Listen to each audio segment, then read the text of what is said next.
ಇನ್ನೇನು program start ಆಗ್ಬೇಕಾಗಿದೆ, ಆಗ್ಲೇ 10 ಗಂಟೆ ಆಗೋಯ್ತು. ಮೊದಲನೇದಾಗಿ ಎಲ್ರಿಗೂ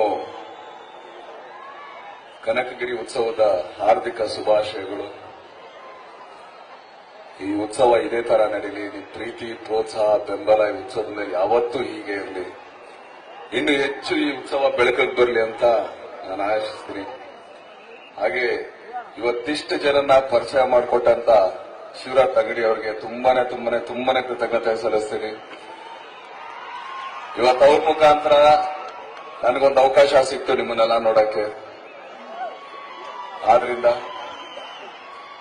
ಪ್ರತಿ ವರ್ಷ ಇದೇ ತರ ಬಂದು ನಿಮ್ಮ ಹತ್ರ ಮಾತಾಡಿ ನಿಮ್ಮ ಪ್ರೀತಿ, ಪ್ರೋತ್ಸಾಹ, ಬೆಂಬಲ ಸದಾ ಕನ್ನಡ ಚಿತ್ರರಂಗದ ಮೇಲೆ ಇರಲಿ ಅಂತ ಕೇಳ್ಕೊಳ್ತಾ, ನಮ್ಮಂತ ಸಣ್ಣ ಕಲಾವಿದರಿಗೆ ಹರಿಸಿ ಆಶೀರ್ವದಿಸಿ ಅಂತ ಕೇಳ್ಕೊಳ್ತೀನಿ. ಸ್ವಲ್ಪ ನೀನು ಈ ಕಡೆ ಬೇಡ, ಪಾಪ ಕಾಣಿಸಲ್ಲ ಅಲ್ಲಿರೋದು ಪಾಪ.